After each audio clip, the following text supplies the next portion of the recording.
it's such a sunny day, oh, it's such a sunny day, yes. Great lyrics. They're very deep. Yes. Also very positive. Yeah. Yeah. So. What? So what? What are we talking about today? That's not, Danielle, we have to do the cold open. We did the cold open. It's cold outside. Wow. What a segue. It's the second episode this year, 2024. And I want to talk about the movies I watched. I've watched 270 movies last year. Yep. I watched probably almost as many. Nah, there was a good chunk. That's why I said almost as many. I would say you watched probably around 230 or something. Yeah, that's almost as many. Yeah. But I tracked the movies, just the number of movies last year. And 270 movies. Yep. This year he's being even more obsessive. No, wait, Danielle. Okay, sorry. Oh, God damn it. Okay. Sorry, continue. On the last day, so on December 31st, I had 268. Yep. And I was like, I could do 269 or just watch two movies and do 270. Because the thing is, it was during the day, so it was like not that we would have watched a movie. Maybe we would have watched one. But you then said, no, let's just even it out. And that's what we did. Yep. And the last two movies were Shaun the Sheep, the movie. Mm-hmm. And what was the second one? Lego Batman. Oh, Lego Batman. That was a great last movie. Lego Batman was the last movie of the year. Yeah, that was... I'm Batman. I only build in black or in really dark gray. All good movies start with a black screen. Yeah, all good movies start with a black screen and ominous music playing. Yeah, Will and Ed. It's a great movie. If you have not seen Lego Batman, you should definitely. It is really fantastic. I think, like, if you compare all Batman movies together, like all the Batman movies, Lego Batman is probably top 3. Definitely. Yeah, it's such a great movie. It's so funny and well written and just super funny animated. Yeah. Well, it's one of those movies too where it's like kind of for kids, but it's so much more for adults without the kids realizing that it's for the adults. Yeah. It's really good. It's a good movie. Okay, let's get into the episode.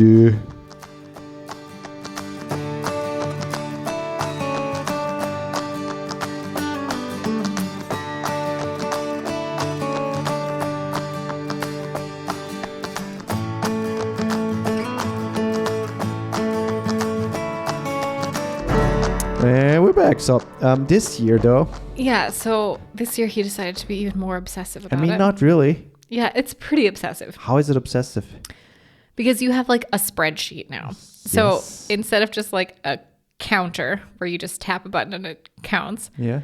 You're now writing down the date, the name of the movie. Yeah. No, I'm just writing down the name. No, you told me you're writing down the date because the date gets scripted in automatically. Oh my Lord. I wrote it. So the date is being recorded. Yes, when I watched the movie. And what movie? Yeah, and what movie? Yeah. Because you'll look back at that for some reason. No, I told you why I do it. That's not the real reason you're doing it. He said the reason he's doing it is so that because we watch so many movies, I don't remember what movies we've watched. And so we could watch a movie and then literally 2 months later, we could have the same movie and I'd be like, I don't think I've seen this. Exactly. And that's his whole thing was, then I can go back and look and prove it to you that we watched it. Even though I don't think I've ever said... Oh, yeah, you did. Like, no, we've never watched this when you said that we watched it. Doesn't matter. It's still... The thing is, it's not more time consuming. I just put in the name of the movie. Done. That's all I do. And on the side, there's the number, so I know the numbers of movies, and the date is filled in automatically. Yeah. And yes, I programmed that, but it was not hard. So it's not obsessive. It's just a little more effort. It is a little obsessive. No, it's not. I just want to see with the baby and stuff how many movies I can watch. Yeah, and that's fine. the thing is, I can also release the list afterwards. If people are like, "What movies did you watch?" I can release it. Yeah. Sure. Son of a bitch. Okay, so today we're talking about your big belly. We are. And there will be lots of heavy breathing Especially, and lots of... we're going to talk about Nancy. Nancy? Pregnancy. Oh, boy. Oh, my. No, we're not naming our daughter Nancy. No. By the way. I'm obviously not, but it's Nancy. Pregnancy. Yeah, so how is pregnancy? Great. How was pregnancy? How can you describe pregnancy to a man who is never going to experience pregnancy? Pregnancy. Pregnancy. That's how you spell it. The reason we thought we would talk about it is because we talked about like getting pregnant, the whole IVF episode. And you guys got us suckers and loved that episode, so Yeah. Double down on now it. that we're basically, I mean, she could basically arrive anytime now. I'm entering the 37th week of pregnancy, so really could be any day. So we thought we would just talk about how it's been. Is that still a thing when a baby comes that you give it a clap on the ass? Like you hold it on your... No. Oh, that's sad. I want to. That's not... What year are you living in? I don't know. Why did they do that in the first place? I think the original to get the reason demon was, out? was to get the lungs to activate. So they would slap it on the butt so that it would cry. But because why that hold it activates- on feet like this? I don't know. It's like a fish. It's like showing off a fish. Did you just It was very caught? obviously a thing that a man decided was a good idea. Yeah. Oh man. Yeah. I like that. That's how resuscitating a dead person or resuscitating. That's what I said. There is no recording of that. You can't prove anything. But that's how that's what they did, like in the 70s and like before. CPR. Yeah, They CPR. just held people They by held the people feet and slapped them on the ass. Go, slap. Breathe. Stand back, everybody. Slap. Yeah. We have to pronounce this person dead. Our efforts didn't do anything. We slapped their ass like 25 times. Nothing happened. Did you hold them by their feet upside down? Yes, we did, obviously. Don't be fool. And then Baywatch came along and they're like, oh, maybe we should change our... Can you imagine Baywatch if that's how they like resuscitate that's people? how it states on Wikipedia. So I think that's the reason. Yeah. Okay, no, we are talking about actually birthing a kid, or we're talking the process of growing a kid. Yeah. So talk about it. I don't know what I should say. I mean, Okay. Let's start first with the first trimester. Really? Should we start with the first trimester? And then we do the third, and then we do the second. Okay. I have to say I was very lucky. I like to say that I deserved the easy pregnancy that I had, or at least fairly easy pregnancy, because of how difficult it was to get pregnant. By saying that, God will smite you. No. No. Oh, I deserved it. I went through hell to get pregnant, and I think Danielle, we just talked I about deserved- gratitude, and now you're like, I deserve this. I'm grateful that it was a good pregnancy. Yeah, but That is gratitude. the way you said it sounded very cocky. I mean, I'm allowed to be cocky. Okay. But anyways, my first trimester was actually fairly easy. So I think I had nausea like twice, where it was like actually nausea like fuck, yeah. I have to like go Yeah, puke. I remember that was but not then I often, never but then just puked. A little bit. Yeah. And then I had like light nausea where I just felt kind of like queasy sometimes. But also, most of the time only because you didn't eat, like after you ate, it went away. Yeah. So it's more that. Yeah. The only thing that was really challenging in the first trimester was, in terms of like physical symptoms, was I was fucking exhausted. Oh yeah. I have never You been were so super tired Mm. in my entire life. Like never been so tired. I mean, yeah, you're basically growing a tumor at first. I mean, basically. Makes you tired. It feeds off you. It's like a It sure does. parasite. I mean, But it still is feeds like a off of you parasite. more in the second trimester. Yeah. Yeah. It's, if you really think about it, it's a parasite. Yeah, I mean, yeah. And Kinda. the thing is, I didn't even give it to you. The doctors give it to you. I mean, you contributed. Yeah, sure, but the Your doctors... seed. Yeah, sure, but still the doctors put the parasite in you. That's true. It's like a what is the worm called that eats in your stomach? Tapeworm. Tapeworm. Please stop calling our daughter a parasite. No, I'm calling a baby a parasite. But I think the most challenging aspect of the first trimester was like the first trimester went the slowest of all three. Yeah. I mean, yeah, because the changes are so like gradual. Well, and you don't feel anything in the first trimester. You're not feeling movement. You're not really seeing anything. Like your body's not changing all that much in the first trimester. Yeah. And so I think there's more anxiety and a little more worry because you're basically just waiting until that next appointment So yeah, sure. to make sure everything's fine. Yeah, it's And the, after the going first, through like IVF stuff, it's I think elevated a little sure. bit. Like the first what if? trimester is a little weird in that sense. That's true. Yeah. Yeah.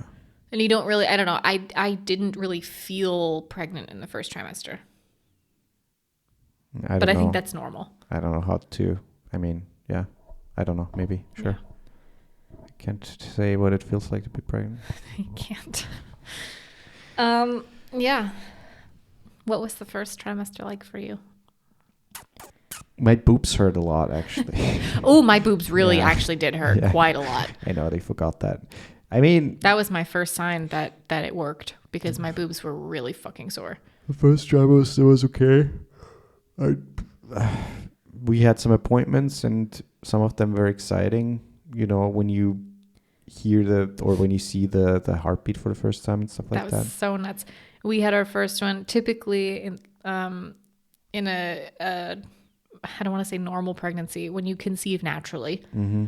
Typically you don't have your first ultrasound until like 9 to 11 weeks, I think, something like that. So it's like only once in the first trimester. Yeah. But because we did IVF, we had ours at 7 weeks, our first one. Mm-hmm.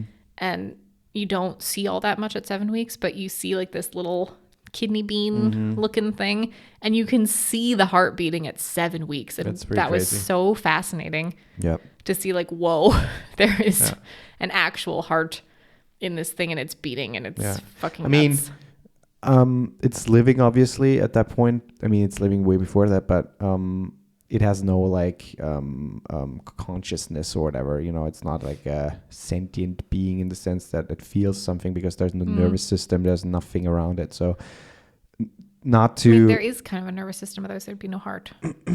Yeah, but not in terms of pain and stuff. That's not there yet. So I just want to say that because I don't want to give anybody who is pro life, like, you know, you have to weigh in both factors. No, sure, but I don't think that really plays a No, role. just saying. I mean, I'm pro-choice and I still find it, you know, No, sure, obviously.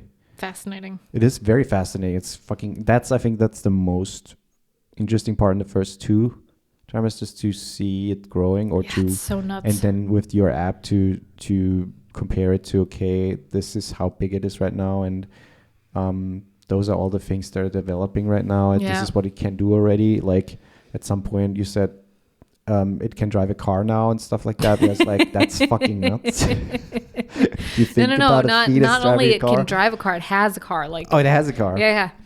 Your you have to- uterus produces a car. What brand? And it rides around What in brand? there as long as it What has brand? space. An Audi. Oh, fuck. Can you choose what? No, it's different for every pregnancy. And this time it happened to be an Audi. That's it. But then the car basically gets released because For there's no your more space anymore at a certain point. She uterine can't ride around anymore. Walls. Yeah.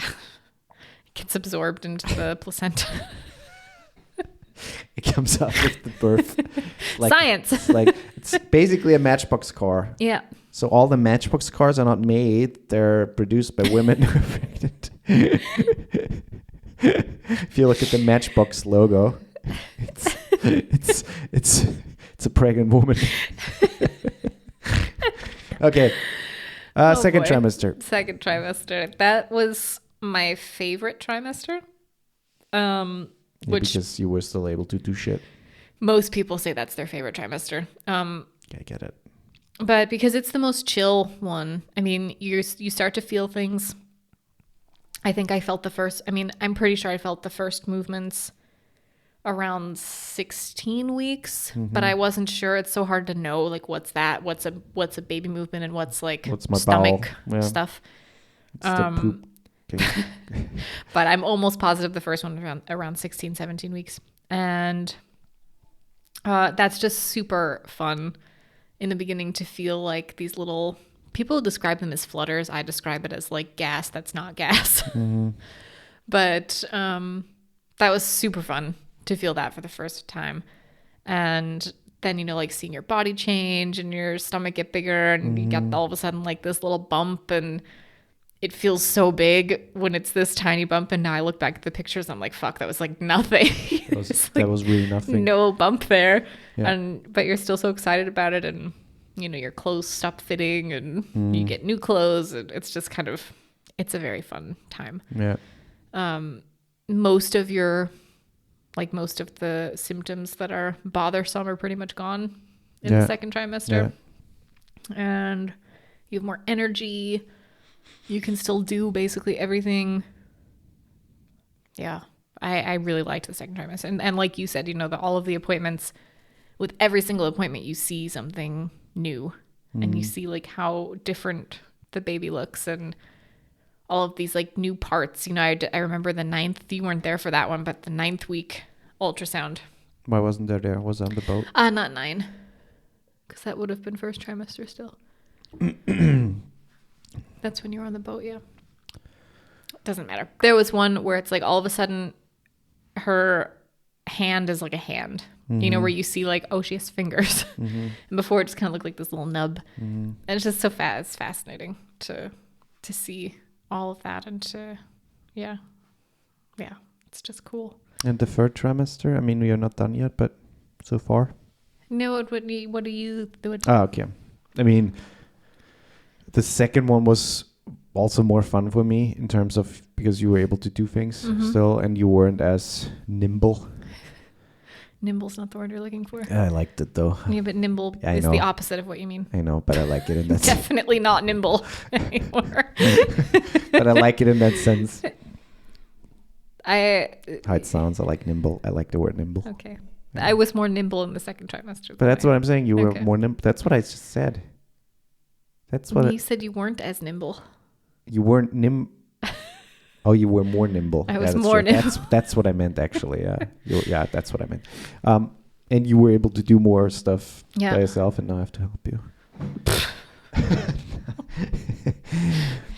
Nah, it's the thing is, going somewhere like we were at the Seagate. I feel like I say that every time in every episode. I don't like doing that. We're like, oh, look at me, I went there. But we did stuff without worrying about, oh, can you do that, or is it too much for you? So yeah, it was nice. I mean, there were some moments in the second trimester that were like when she would turn. Do you remember that? Like there would be moments where she would lay really weird and it hurt. Like I had to, if we were walking, I literally had to stop and sit down for a little bit and wait for her to move, because she was, I don't know what she was doing, but she was doing something where it was really uncomfortable. Yeah. That was not so fun. And you get like these little, they feel like side cramps. Basically, like when you go for a run or a jog or something and you get those side cramps, you get those a lot just from walking. But that's just things stretching. But otherwise, I mean, the second trimester was awesome. Pretty chill. And towards the end, it was a little difficult because I was still working, obviously. And massaging as the belly's like really getting bigger is not fun. Yeah. So towards the end of the second trimester, it was no longer like all rainbows and sunshine. Ain't no sunshine when she's gone. And now we're well into the third trimester, and it's rough. Yeah, that's what everybody says. It's rough. The beginning of the third trimester was totally fine, with the exception of massive heartburn because your belly is really big and it hasn't dropped yet in the beginning. And so it's like everything's being pressed now too, but in a different way. And before it was like everything's being pressed, and so you have really, really, really bad heartburn. And I would have it for like 6 to 7 hours at a time, like just straight through heartburn, and multiple times a day. Yeah, it was annoying. And that lasted for weeks. That was really bad. Yeah, and then always the acid reflux, like you're sitting there and you're like, I'm trying to watch. You make it sound like I was gonna puke. Yeah, I can't produce that sound. Yeah, it's like the gurgle sound in your throat. Yeah, it sounds like a. It's like a hiccup almost. Yeah, but it more sounds like that. Yeah, but it more sounds like if you have it severe, it sounds like a burp. Yeah, but I had problems with like acid reflux before I was pregnant, so I think that elevated it and made it even worse. But yeah, and then I think it was still actually in the end of the second trimester where you started to be able to feel her moving a little bit. Yeah. But now even more so. But the problem is she does this thing where every time he puts his hand on my belly, she stops. Yeah, she doesn't like me. I don't think it's that. But I think babies, and I've read that that's true, they know the difference between if it's my hands or if it's somebody else's. She can't maybe say that it's your hands. I mean, yes, but she knows it's mine versus someone else. Your hands are so tiny, they're baby-like, and so she feels like, oh, it's one of my kind.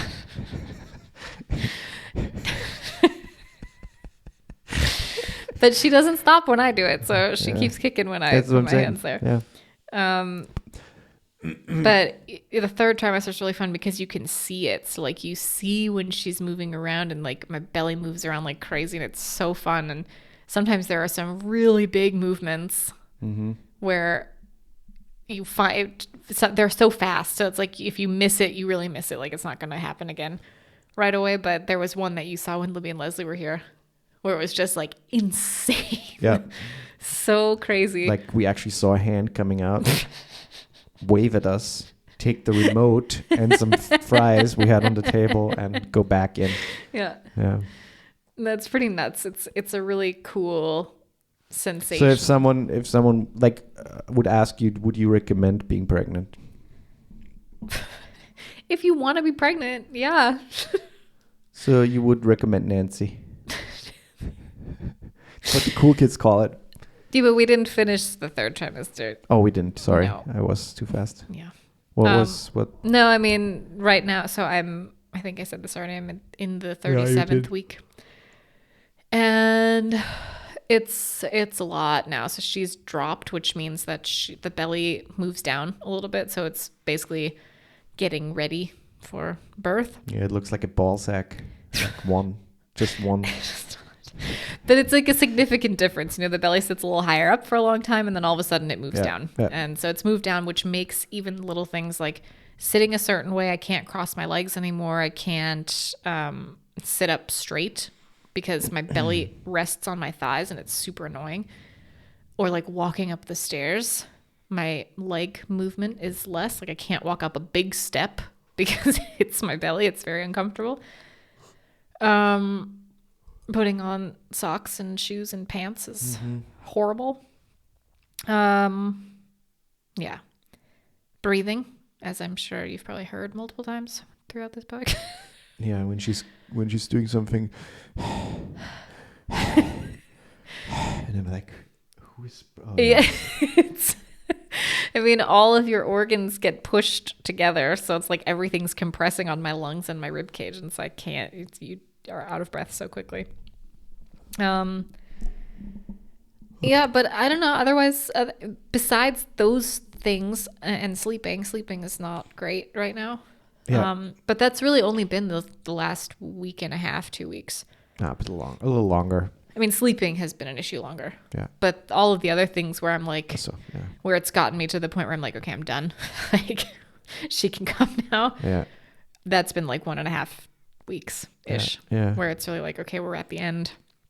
And I sometimes feel a little guilty about that, like being done. Yeah, everybody is like that. No, I know, Ask anybody. No, I know, but it's like, you know, we worked so hard to get here, and I've been super grateful throughout the entire thing. And I've even said, like, even the hard things I've been grateful for, because it's something that I was trying so hard to get to, and I wanted to experience. So I don't know, part of me feels like... But that brings me to my question. Would you recommend Nancy? I would, but only if you want to be Nancy. If you don't want to be Nancy, then don't be Nancy. Don't say that. Say pregnant. You can't say you want to be pregnancy. You want to be pregnant. You want to be Nant. Then be Nant. Or Prag. You want to be Prag? Then Nancy's pretty cool. So out of 10, how would you rate it? I mean, for me, it was a 10 out of 10. I've absolutely loved being pregnant. There are right now the things where I'm like, okay, I'm good. Like, but then compared to something that people know, for example, like traveling to a cool destination. You can't compare that. Then try to compare something else, like eating something really good. But you can't compare that. You're doing this for 10 months. Yeah, then eating something good for 10 months. A lot of people say 9 months, but pregnancy is actually 40 weeks, which is 10 months. Then say you eat your favorite dish for 9 months straight. Wouldn't you get sick of it? Probably. And there's no significant changes then, throughout the 10 months of pregnancy, there are significant changes. You eat yam noodle every day for 9 months. There are some changes. Yeah, not to the food though. Not food itself stays the same. Yeah, but there is nothing compared to pregnancy. That's the beauty of pregnancy. There's nothing like it. Okay. But I think that's why I would recommend it if you want to be Nant. But only for women. So if men are listening and they're like, oh, I might try, give it a try. I'm sorry, you can't. Yeah. I mean, if you're trans, sure. Oh, sure. If you're trans, then give it a go. But yeah, no, I've enjoyed it. We had our last ultrasound appointment yesterday, as we're recording this yesterday. Yep. And she's laying in the correct position, so she's ready. Drop. Her weight is good. So I read in my book that as of last week, she's fully developed. So if she came early, it would be fine. Yeah. And even our doctor said yesterday. I mean, she's still going to school, so maybe give her a few more days. Yeah. So she can graduate. But I'm pretty much ready. I'm a little nervous for the birth aspect, but significantly calm. It's super easy here. They use this vacuum thing that glass. That's a real thing, right? The vacuum. Yeah, I know that's one thing they use. They use it here. You shouldn't use it because it makes their head very slim. I mean, their heads are misshapen when they come out, anyways. I know you can form it. No, you can't.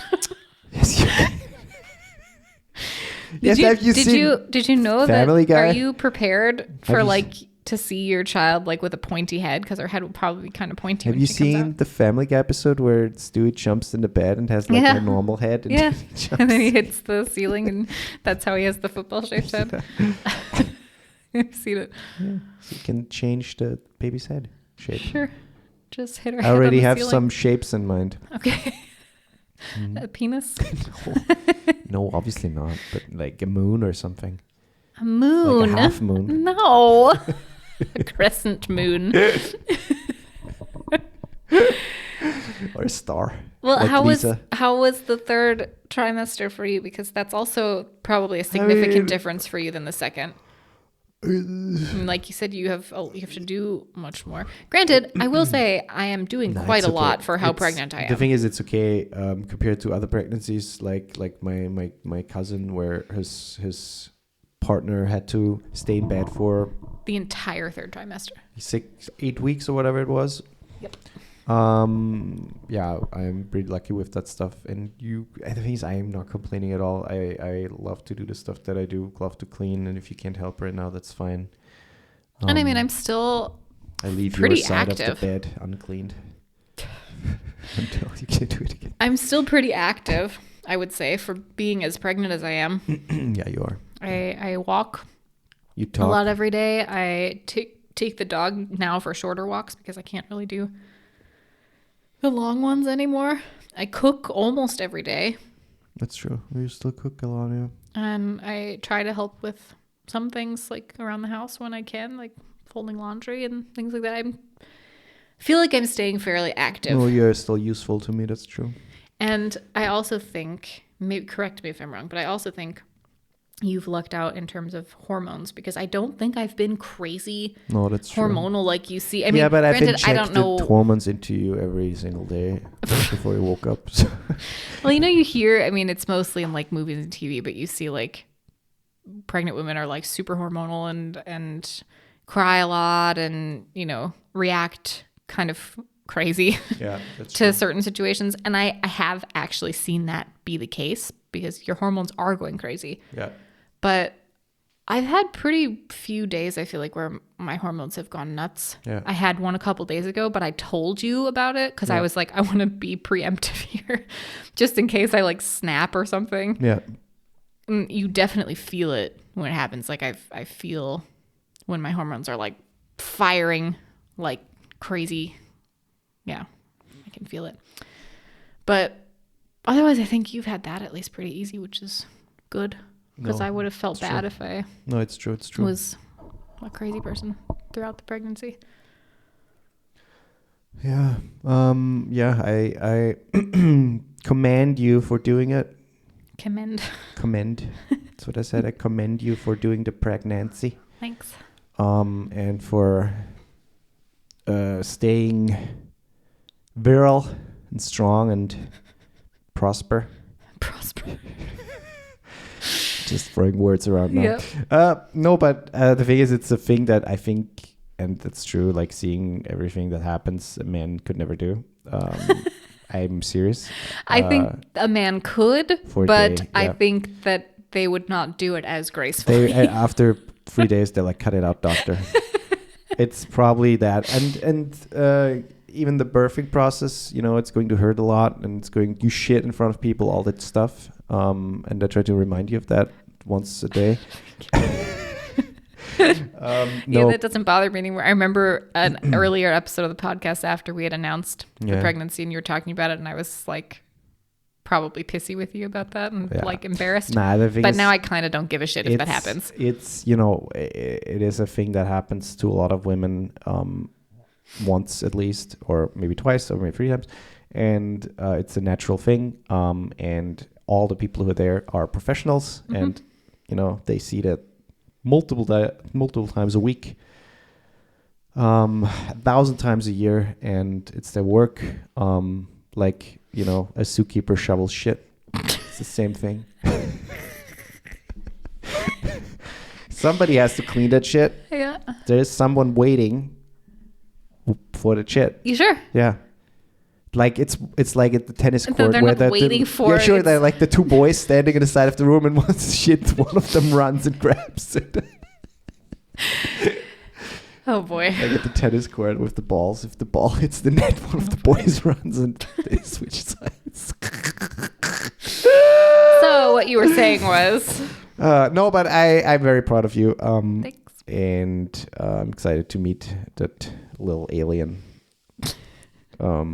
And see if she really is my daughter. No. That's the only thing that you say that actually freaks me out, because what if she comes up black? Or what if they mix something up in the lab? I'm sure they didn't. No, they didn't. But I watched that Grey's Anatomy episode. No, I watched this Netflix documentary about this guy who, while we were still doing the fertility treatments, who jerked off multiple times and he was a fertility doctor and used his own sperm with these women instead of donor sperm that they picked out, or their partner sperm, whatever. And all in one county, so it's like he's got in one state like over 40 children, which is fucking nuts. And I watched it then, and my coworker at the time was like, maybe you shouldn't watch that with all of the fertility stuff you're doing. And I'm like, yeah, but we're not doing IVF, so it's fine. Because we didn't, at that time, we weren't planning on doing that, or that wasn't like in the plan. And then we did it. And of course, the day that we're doing it, when they're literally inserting it, and I'm like, did you see the doctor who inserted? He looked aroused. Okay. Like, I'm going to put my sperm into the... be gross. No, it was super nice. He was my favorite doctor. He was super nice. Yeah. If anybody has questions about pregnancy, Google it. Actually, don't. I am going to go ahead and shut that down right away because it's with everything. you with your body. you read so many different no, things and you don't. never know what's true. But you'll do it anyways because I did too. But. If you think about getting pregnant, inform yourself. Talk to your gynecologist about Nancy, and you can call it Nancy. You can say, "Hey, I'm wondering about Nancy." Just going like that. Doctor, I have a question about Nancy. He's like, what do you mean? My husband and I have been thinking about Nancy for a very long time. I feel like we want to give Nancy a shot. I don't know if I can live with Nancy for 9 months. Or if you have questions, about like fertility stuff, if you're having fertility issues, you're more than welcome to reach out. Yeah. I mean, to either of us, but to me specifically, if you'd like to. Yeah. I'm very open about our fertility journey and good advice. I don't think that's true. No, I think you would give good advice. I probably would. But on more of the female, like, I know more about the female side. Side of things. And how the process works. I really feel like I know quite a bit after our experience. So happy to share. Please subscribe, everybody. It's the new year and we need new subscribers and we need to grow a little bit. So please also share the podcast. If you know people who maybe suffer or try to go through like a IVF process, you can send them our podcast or send them our way if they need anything or have questions. And also, if you want to help us out with, keeping the show running, head over to our Patreon, where Joe is currently the only Patreon. Hey, Joe. Which kind of is cool because he's like the sole Patreon guy. Yeah. But it would be cool he has a shirt. He got a shirt from us. That shirt is actually really cool. Yeah. I was thinking about making myself one. If you're part of our Patreon, you might get a shirt at a certain tier. I think the second tier, Second tier, yeah. We only have 2 tiers. But yeah, that's it, everybody. Good night and good day and whatever. Watch out for deer.